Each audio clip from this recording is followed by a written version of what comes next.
Mana yang lain, Leh? Belum ada kabar, Pak.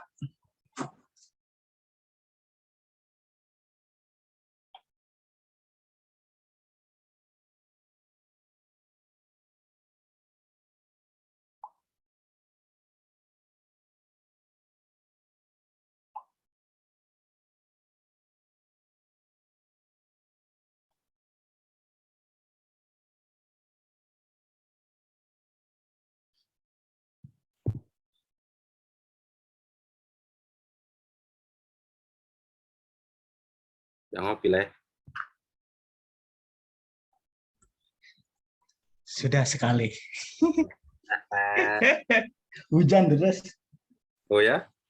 Ya baru kelar sih, baru reda. Oh, dari jam berapa? Jam 2:30. Hmm,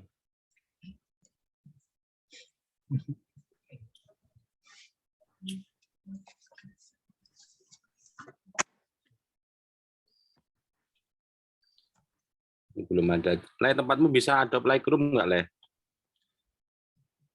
Aku coba itu nggak bisa, Pak. Keluar lagi, keluar lagi. Dulu kayaknya pernah. Pernah install. Nah iya.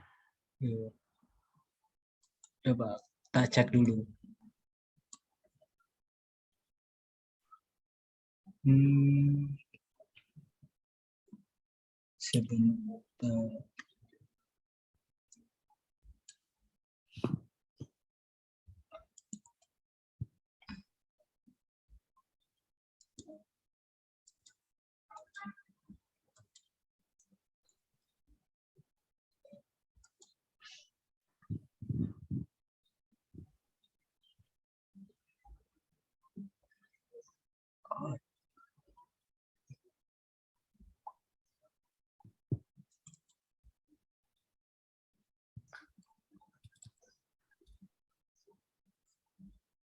Nggak bisa, Pak. Sepertinya harus diinstal ulang lagi.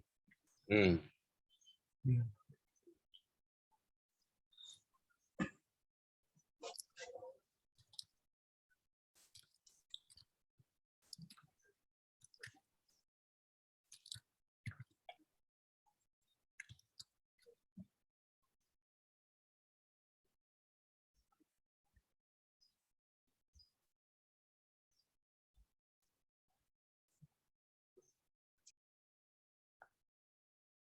Hmm. Hmm. Hmm.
Mulai ya, kayaknya cuma segini aja deh.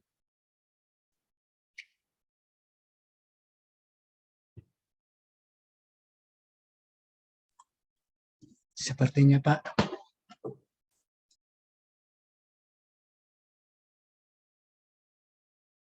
Oke, mari kita mulai sedikit saja. Eh, 2 minggu ya sebelum kita UAS, minggu yang lalu eh, saya tak flashback sebentar. Nah, minggu yang lalu mengenai hasil usability testing. Ini merupakan sebuah gambaran hasil dan tindak lanjut. Jadi gini, usability testing itu seperti halnya kita mempertanyakan apakah sebuah aplikasi, sebuah produk atau sejenisnya itu sudah sesuai atau belum, gitu ya. Teman-teman kan pernah pernah paling enak itu saya coba gambarkan, pernah beli handphone nggak? Pernah Pak. Nah, di sebelum mengiyakan membeli itu kan eh, kita melakukan pengecekan ya, kayak misalkan kameranya berjalan nggak, hasilnya gimana, suaranya nyala tidak, terus beberapa fungsi keyboard, atau ya sejenis kayak kita beli laptop lah sama gitu. Nah itu pernah dilakukan nggak?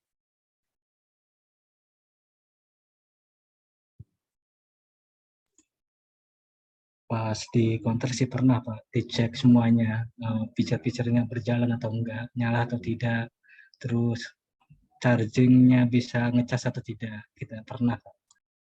Nah itulah yang namanya usability testing. Nah kalau di dalam aplikasi itu memang macam-macam ya. Saya coba nih, saya coba share sedikit dulu.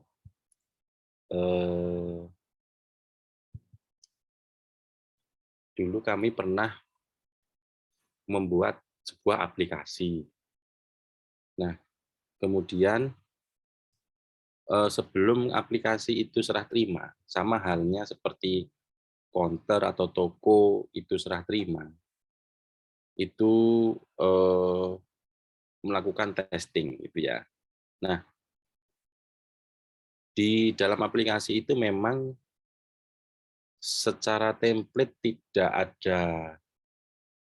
ada yang istilahnya fix gitu ya. Jadi menyesuaikan. Jadi ketika aplikasi A sama aplikasi B mungkin nanti akan sedikit berbeda gitu ya.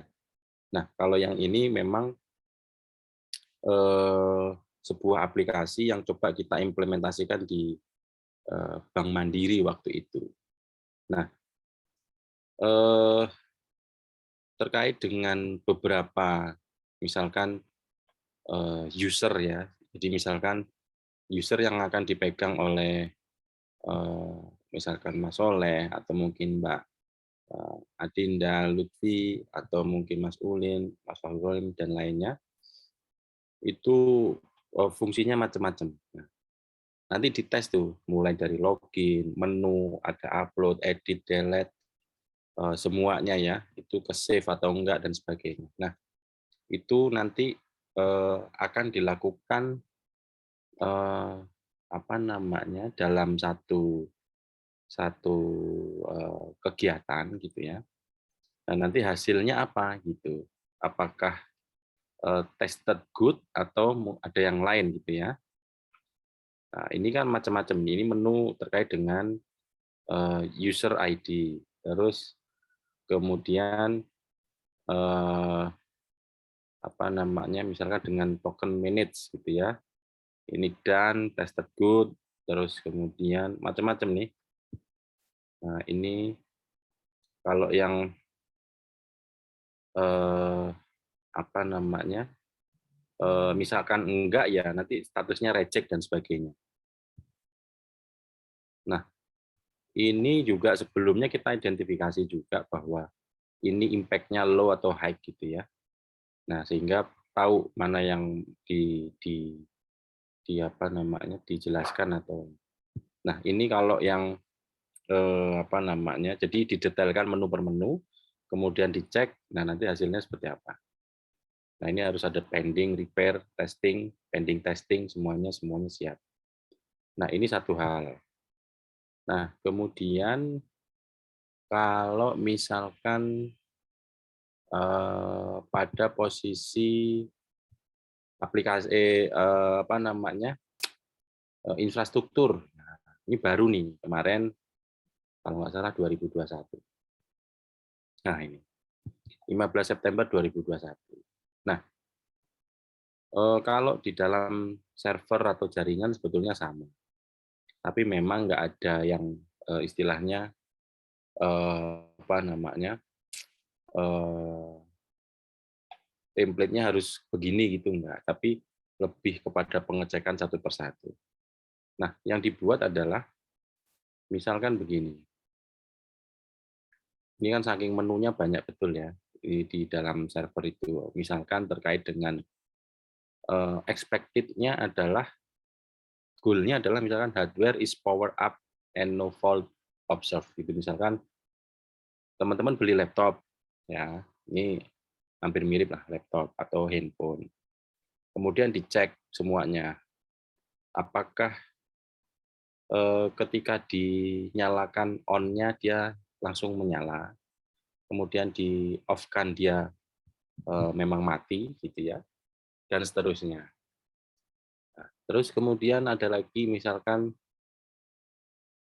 kan kalau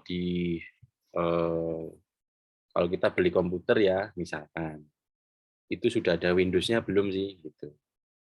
Kan ada dengan Windows, ada yang enggak. Nah, itu macam-macam. Di sini kan ada web plugin, ada storage capacity.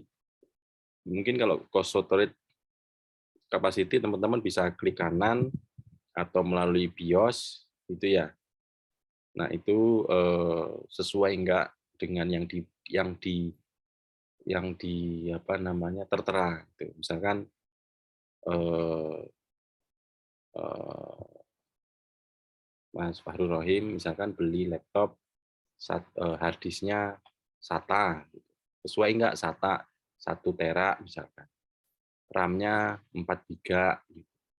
Terus prosesornya ini. Nah, itu harus dicek. Nah, ketika memang kalau di toko atau semuanya itu ya hanya sepintas-pintas saja, tidak ada dokumen. Tapi kalau kita bermain project gitu ya, itu harus sesuai gitu.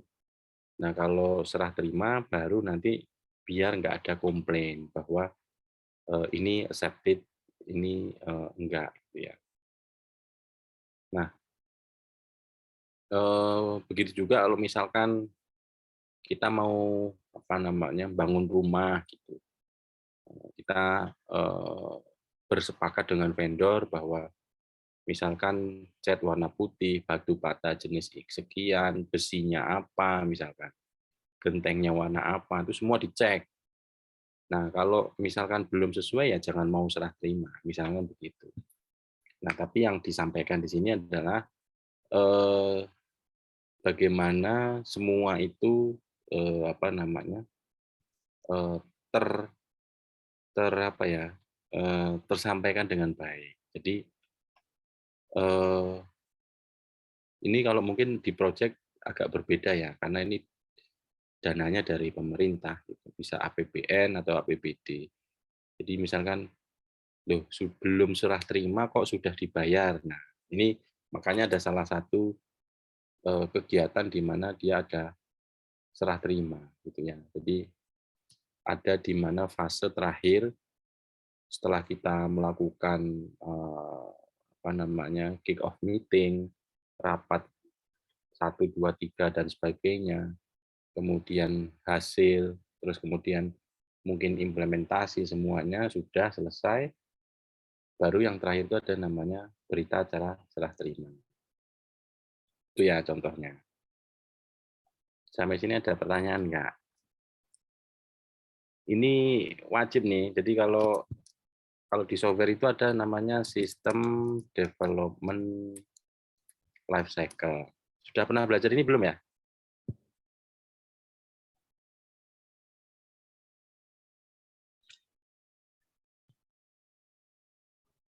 Belum, Pak.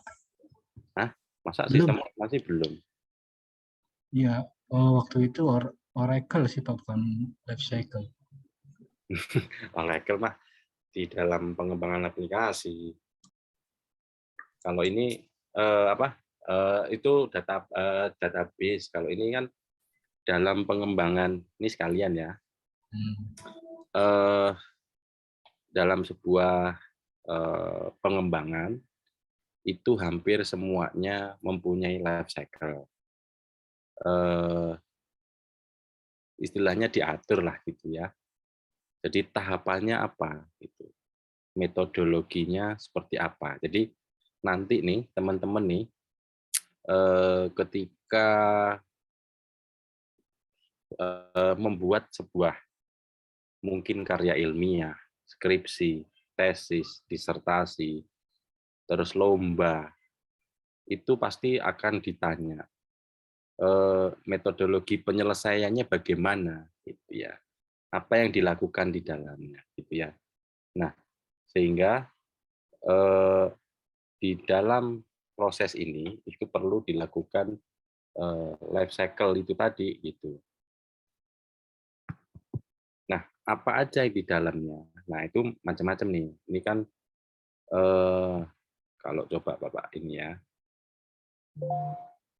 apa namanya, sampaikan ini,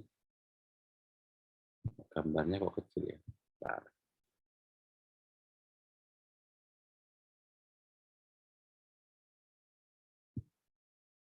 Duh, kelihatan nggak ya? Nggak kelihatan ya.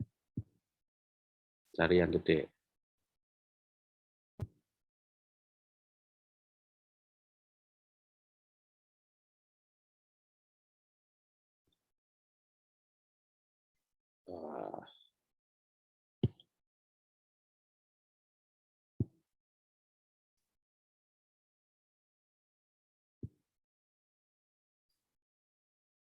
Kelihatan ya?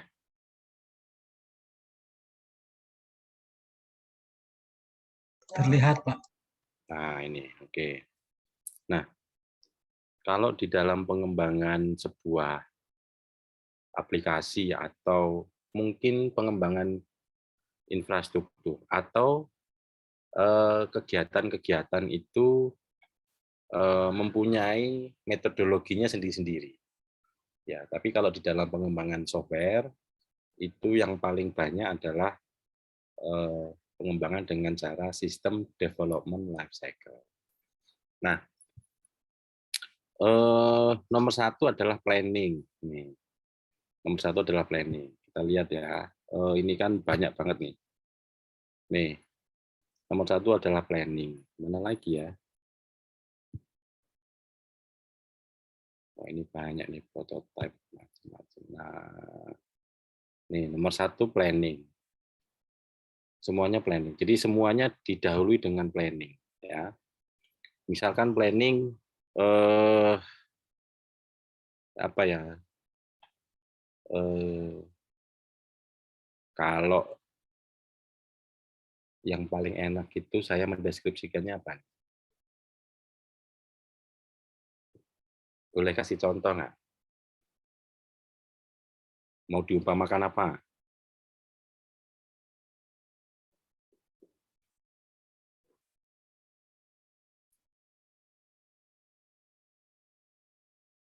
Mau bikin apa?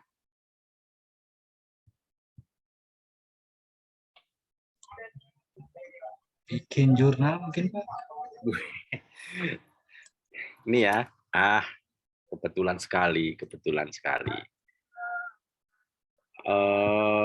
Bapak kemarin itu baru mengupload jurnal Q1. Wah, jangan muntah ya. Ya, siap, siap. Nih, kebaca nggak ya? Kebaca, Pak. Nah, oke. Kita gedein ya. Nih, Bapak bikin jurnal penelitian S3 Bapak gitu ya. Kemarin ada revisi. Nah, ini mengenai role triple helix development of technology readiness untuk support sustainability UMKM lah, kira-kira begitu ya. Jadi the rule of triple helix gitu ya. Nah, triple helix itu ada government, industri, sama pemerintah, perguruan tinggi gitu ya. Nah, ini abstraknya, terus introduction-nya nih. Ini nggak sembarangan nih. Nah, ini ya. Terus kemudian dijelaskan mengenai readiness itu sendiri. Terus ini bahasa Inggris ya. Nah, ini metodologinya pakai begini nih. Ini yang dikembangkan. Ya. Nah, menemukan ini tidak serta-merta langsung dipasang, tapi dari pembacaan jurnal. Itu ya. Nah, ini pendapat-pendapat ini itu bukan dari saya gitu, tapi dari yang sudah ada gitu ya. Nah, ini semuanya ada, terus kemudian ini sampelnya. Nah, terus kemudian nanti ini kalian akan belajar matematika pada akhirnya. Nah, ini ada T-value bahwa ini sesuai atau enggak nanti. Gitu. Ini kalau tembus, saya harus membayar nih. Kemarin itu di mana ya? Ah, ini. Kemarin itu harus bayar. Nah, ini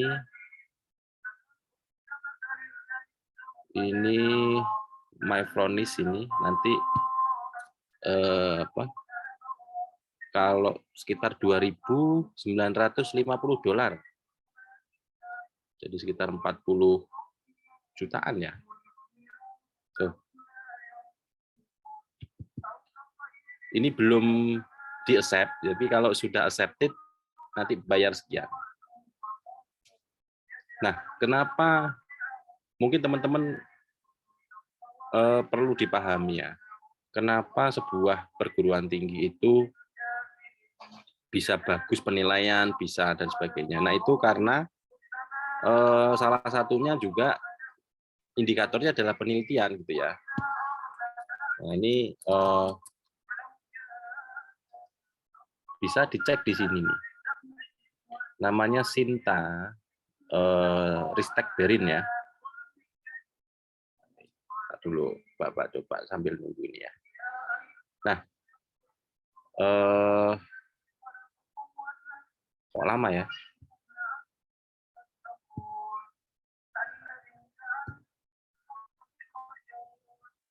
Nah, sambil nunggu, tak coba kembali ke tadi ya. Terlalu sulit Mas Oleh. Nggak mudeng nanti. Nah, misalnya planning begini. Kita mau bikin sebuah aplikasi sederhana deh.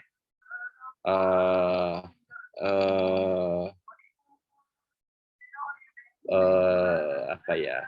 Tempat pemesanan hotel misalkan. Nah, planningnya adalah di situ kita harus merencanakan bahwa di situ akan ada user yang akan mendownload atau mencari, kemudian pasti soal harga, cara pembayaran, begitu. Terus kemudian nanti notifnya by email. Oke, terus kemudian ada user admin. User adminnya itu nanti yang dia yang akan memainkan harganya. Misalkan weekdays harganya 300, weekend 450 gitu. Atau nanti pas waktu libur-libur panjang itu bisa macam-macam. Nah, terus melakukan analisis.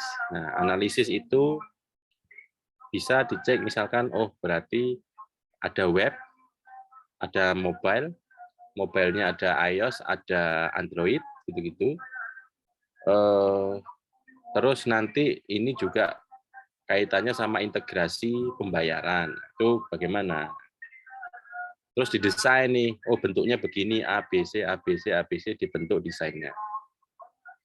Nah, begitu desainnya, oke, terus kemudian di-develop, di-coding ya, coding. Di-coding, setelah selesai, baru di-testing, itu ya.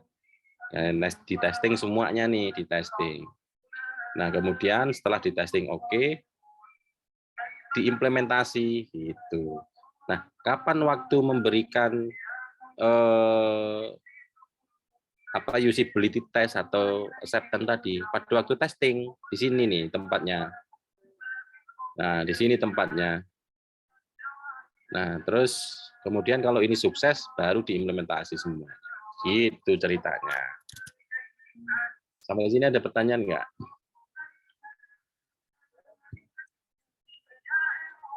Maaf ya, rumahnya deket masjid.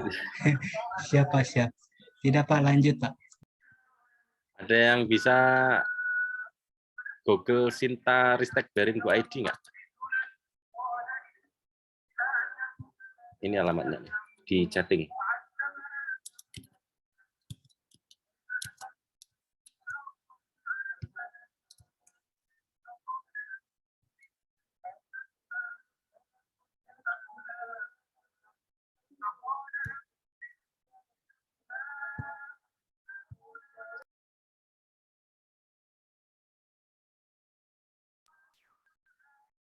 Kalau ada yang bisa, tolong kabari ya.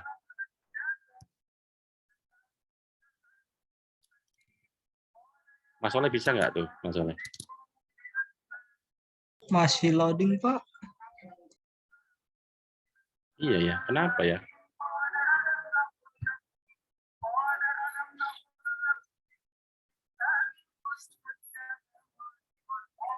Wah, nggak bisa Pak. Time out connection. Masuk sih. Betul Pak. Saya coba lagi. Itu uangnya banyak loh padahal.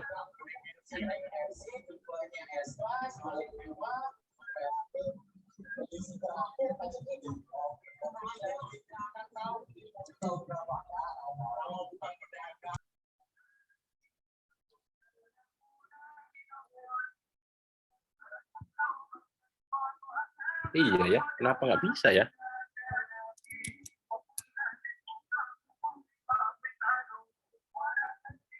Time out ya.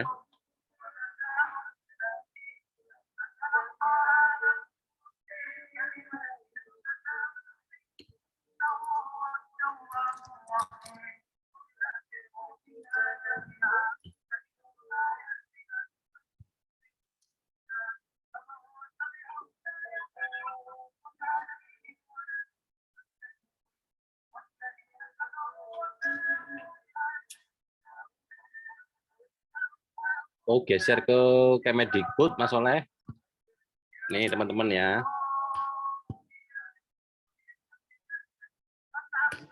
Coba nih, yang satunya ya. Nih.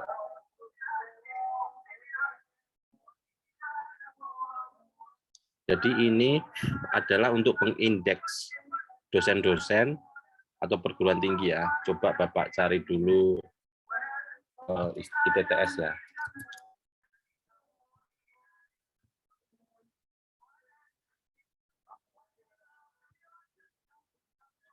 Yang baru kan Ristek Berin ya, Ristek Bin.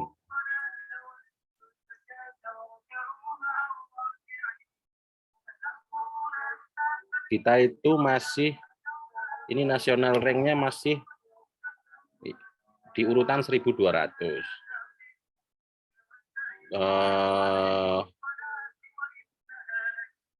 Kemudian kalau dilihat ya, autor, nah ini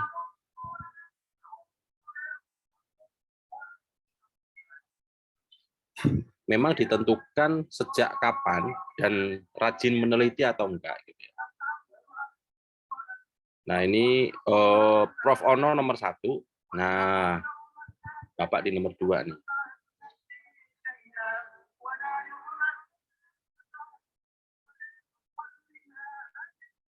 Jadi kalau karya ilmiah itu lebih kayak menemukan gitu ya, penemuan gitu ya, hal-hal yang baru. Nah, teman-teman bisa membuat itu, terus kemudian nanti diklaim sebagai pengganti apa namanya, pengganti skripsi.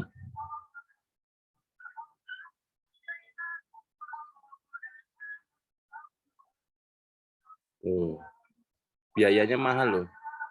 Nah, nanti ditanggung sama ini, sama kampus, kan lumayan.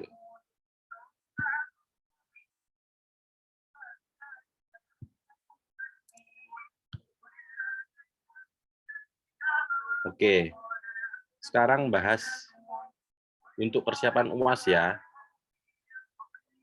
sekalian. Jadi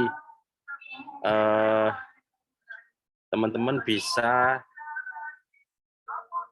cek beberapa template PowerPoint. Nah, ini Bapak ketik di chat ya.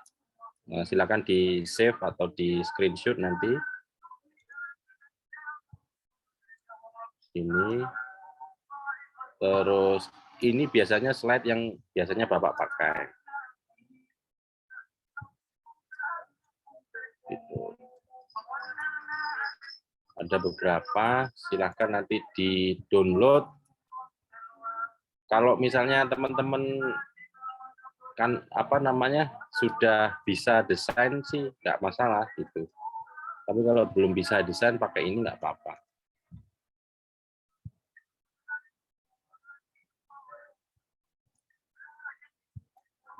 Gitu.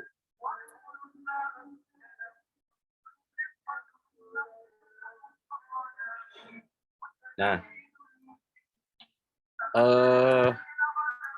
pernah ingat nggak Bapak menyampaikan tugas pertama kali mengenai persona branding?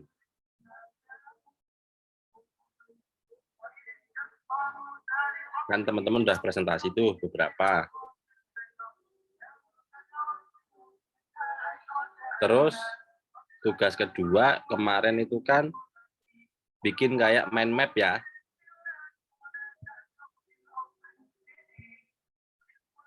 Iya Pak, betul Pak. Nah, tugasnya jangan sampai hilang ya. Nanti apa namanya Bapak coba untuk dimasukkan ke UAS. Jadi nanti tinggal copy paste saja. Baik Pak. Nah, tugas ketiganya ini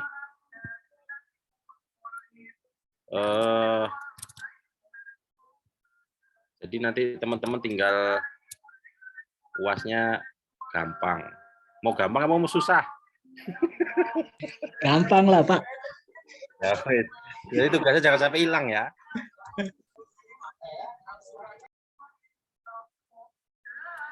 Nih, kuisnya adalah ya tugas lah. Sebutkan 10 buah software dan jelaskan fungsinya. Nah, nanti dibuat dari salah satu ya, nggak semuanya.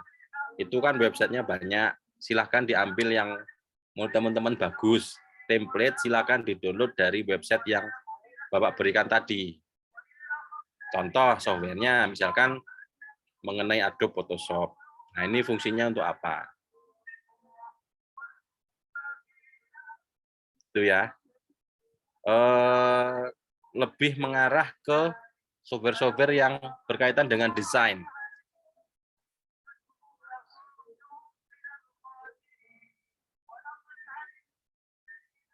Sampai sini ada pertanyaan nggak? Atau mau full? Tinggal ngisi. Tak kasih bocoran ya. Kurang enak apa coba? Ntar. Bapak warnain dulu ya. Udah tak siapin sih. Nih.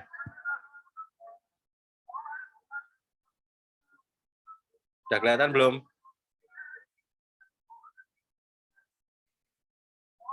Sudah terlihat, Pak.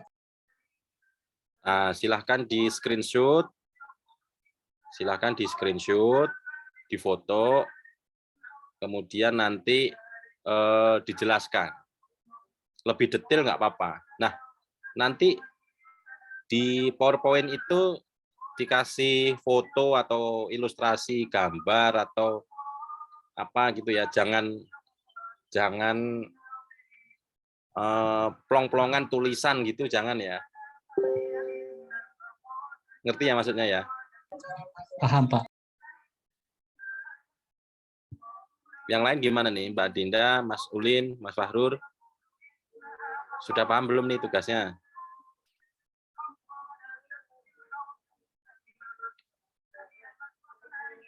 Ini lebih ke fungsinya, terus kemudian dikasih ya mungkin sedikit screenshot atau gambar atau lebih menarik lah. Gitu.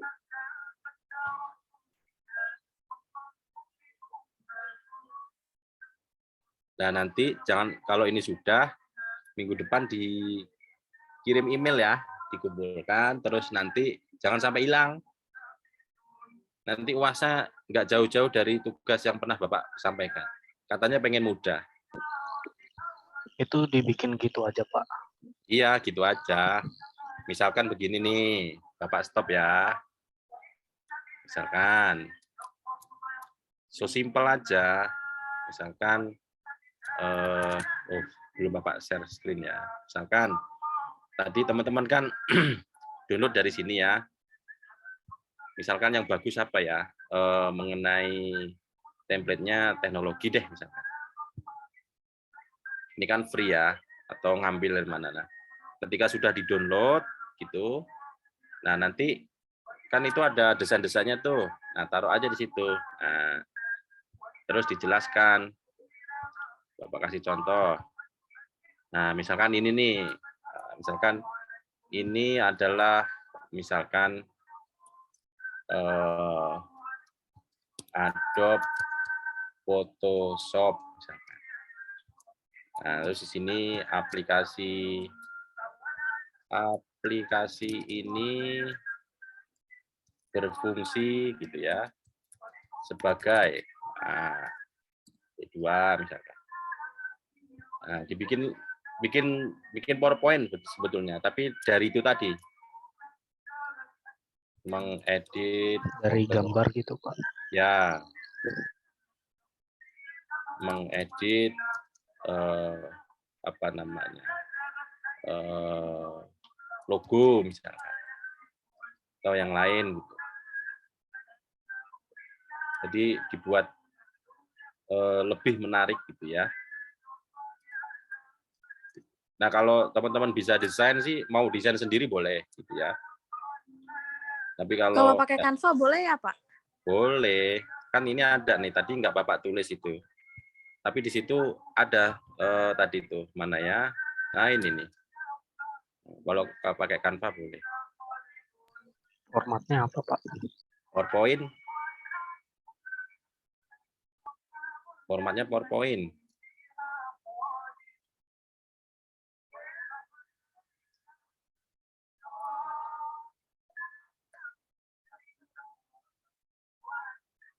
Jelas ya? Sekali lagi, tugasnya jangan sampai hilang. Karena itu nanti bagian dari UAS kita. Jadi teman-teman tinggal copy paste. Tugas pertama persona branding. Tugas kedua itu kalau nggak salah kemarin bikin mind map. Yang ketiga menjelaskan ini. Itu ya.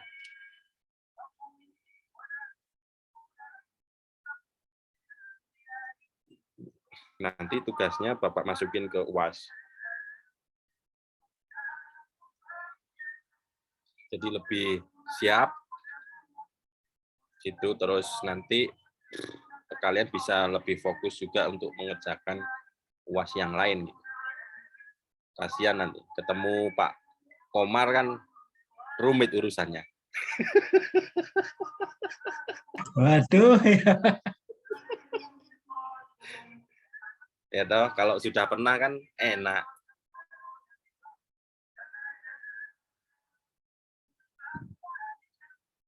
Gitu. Sampai sini ada pertanyaan kah? Intinya di IMK itu Bapak pengen mengakhiri bahwa sebetulnya di awal ya, itu kan pernah ya Bapak sampaikan ya. Jadi ilmu IMK itu kan multidisiplin ya, banyak aneka ragamnya. Jadi intinya bersentuhan dengan bentar ya, kognisi, desain interaksi ya. Sorry.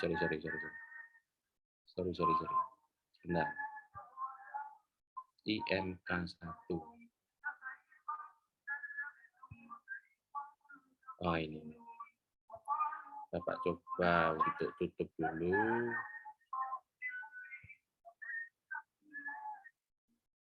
Bapak share screen dulu.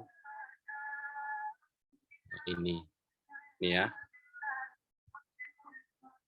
Nih. Singkatnya adalah nih, IMK itu kan bidang ilmu interaksi manusia dan komputer. Jadi istilahnya mempelajari tentang bagaimana mendesain, mengevaluasi, kemudian mengimplementasi pada sistem komputer gitu ya, yang interaktif sehingga dapat digunakan oleh manusia dengan mudah. Jadi pengertian interaksi itu adalah komunikasi dua arah. Nah, kemudian di situ ada apa ya? Hubungan karakteristik gitu ya. Jadi ada di mana input, proses dan output. Nah, di situ. Tujuannya adalah mempermudah manusia dalam mengoperasikan komputer. Nah, jadi mungkin teman-teman sudah terbiasa dengan mungkin MS Word, Excel, atau coding yang lain gitu. Tapi satu hal mungkin yang berperan juga bahwa ya semuanya itu harus direpresentasikan gitu ya. Jadi teknik aja nggak cukup gitu ya. Jadi bagaimana kita bisa apa ya menjelaskan isi dari keterampilan kita gitu ya. Misalkan, wah ini Pak pakai PHP mah bisa, oke. Tapi bagaimana delivernya itu? Nah, bidang ilmunya itu macam-macam ya. Ternyata itu ada psikologi juga. Nah, jadi kenapa sebetulnya ada satu hal yang teman-teman harus bisa itu, cobalah belajar namanya software namanya Figma. Itu kalau bisa itu sebetulnya mantap itu. Figma itu adalah bentuk untuk merepresentasikan gambaran ya, model-model Canva tapi ini lebih detail lagi. Di situ kita bisa masang menu kayak wireframe lah. Kalau bahasa tekniknya bikin wireframe. Bikin kotak-kotak, bikin menunya, menu login dan sebagainya detail ada.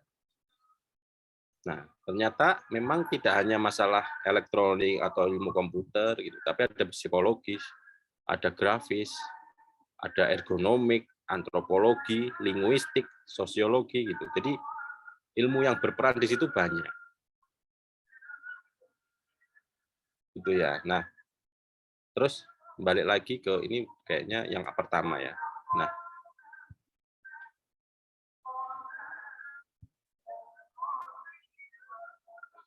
intinya kan kalau desain-desain mungkin bisa dipelajari ya. Makanya Bapak kemarin coba untuk bikin persona branding, untuk menjelaskan flow terkait dengan mind map gitu ya.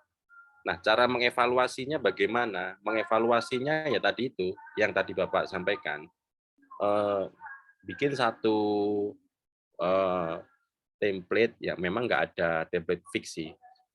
Kalau kita mau deliver aplikasi ya menu per menu, action per action gitu ya. Jadi misalkan menu login, nah, di situ ada username, password, kemudian masuk oke, terus lupa password oke. Terus begitu masuk profile kan berarti gitu, profile kemudian update gitu. Nah, itu juga masing-masing juga harus bisa. Itu cara mengevaluasinya. Nah, ada juga tadi itu cara mengevaluasinya dengan sistem development life cycle, gitu ya. Nah, terus dan diimplementasikan. Jadi setelah dibuat diimplementasikan.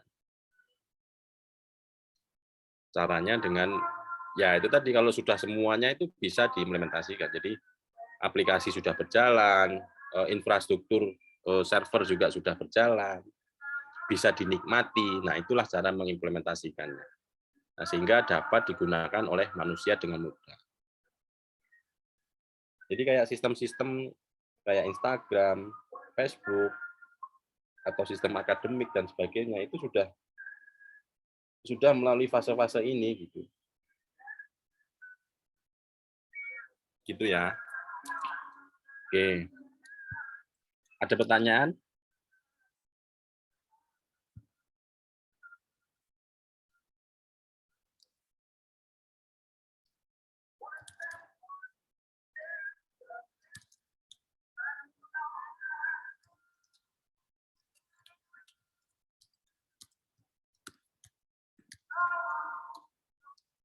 Ada pertanyaan sampai sini?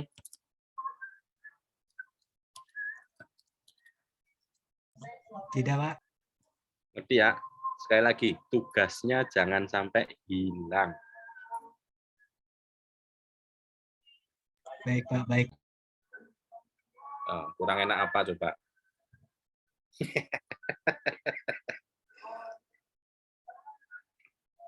Ya, nanti kalau udah, ya masuk telat. Jangan telat lah. Yang penting dikirim, nanti kan Bapak bisa cek gitu ya. Kirim ke tele, boleh ke WA, lebih enak email sih, nggak hilang gitu. Gitu. Nah, sehingga nanti begitu UAS muncul, teman-teman bisa copy paste kirim gitu. Ya nggak nyampe 10 menit sih harusnya. Karena copy paste ya. Sama boleh.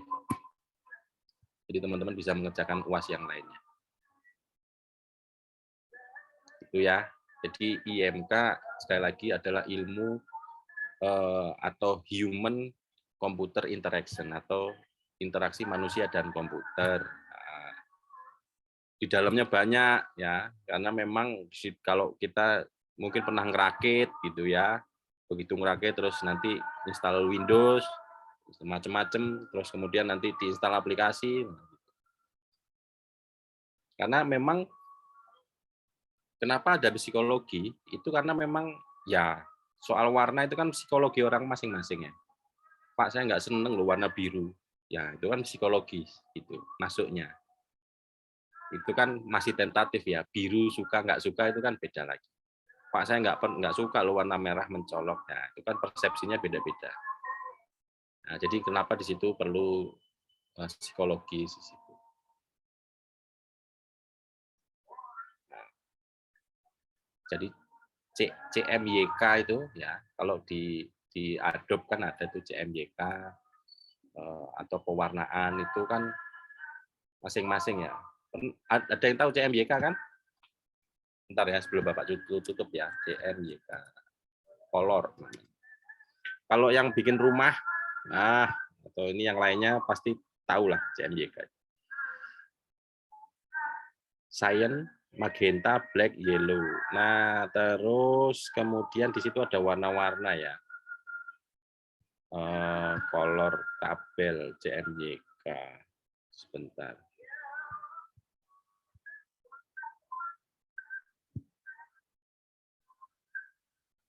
Nah, ini nih. CMYK. Nah, ini nih. Ternyata ada. Nah, nih. Ini ya. CMYK.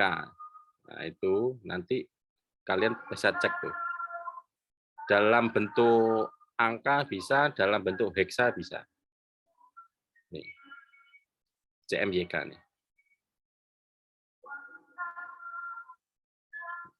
Boleh dicek di Adobe atau yang lainnya itu kalau misalkan warna 0047BD itu warnanya apa, atau dalam kategori lain 180 gitu. Atau berapa itu. Nah, ini nanti kalau teman-teman yang rencana mau ngecat rumah, nah itu CMYK itu. Ini warnanya nih. Itu nggak boleh salah tuh kalau CMYK tuh. Waduh, kecil ya. Bisa gede nggak ini ya? Waduh, mana nggak bisa lagi.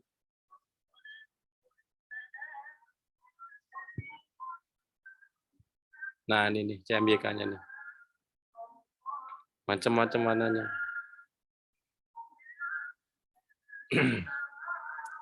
Tuh.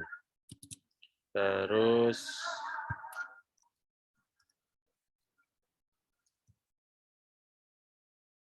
CMYK-nya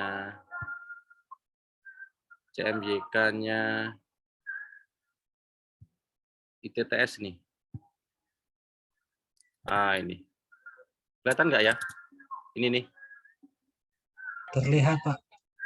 Ah, ini CMYK-nya ITTS nih. Jadi nggak mungkin salah.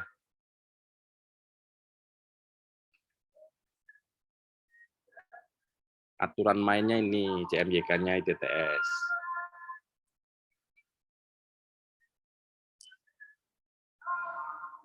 Tuh. Nah, nanti kalau beli cat rumah pasti ditanya warnanya apa, hijau toska yang sebelah mana Pak. Nah, nanti ditunjukin tuh CMYK-nya yang mana Pak yang mendekati gitu. Yang hexa yang 0058689 atau yang 38B FC3 atau 0098BC gitu. Biasanya gitu sih. Kalau warna telur asin ya susah juga. Semuanya telur asin. Warna telur asin, nek telurnya nggak asin-asin gimana? Wah, telur asin banyak loh ya. Ini telur asin semua. Telur asin. Menurut Anda mana yang warnanya lebih telur asin? Aduh. Oh, bingung kan telur asin nih, warna rumah coba. Mungkin yang hobinya lagi seneng mainan rumah tuh. Telur asin. Karena masing-masing merek beda loh. Misalkan Jotun sama Mowilek gitu atau yang lain gitu, Deluxe gitu. Beda. Ya, agak sedikit beda. Made blue. Nah, jangan sampai salah. Nah, ini telur asinnya kebiruan. Biru atau hijau? Aduh. Ini kalau tanya orang Madura agak susah ini. Gitu ya. CMYK namanya. Wes, itu dulu. Silakan dikerjakan supaya nanti UAS nggak terlalu dadakan gitu ya. Supaya lebih cepat. Paham ya tugasnya ya? Paham, Pak. Oke. Dah, maghrib. Kita selesaikan dulu. Nanti dilanjut silakan untuk mengerjakan tugas. Semakin cepat nanti UAS-nya juga semakin enak. Jadi nggak numpuk ya. Bapak akhiri, Assalamualaikum warahmatullahi wabarakatuh. Selamat sore. Warahmatullahi wabarakatuh. Selamat sore, Pak.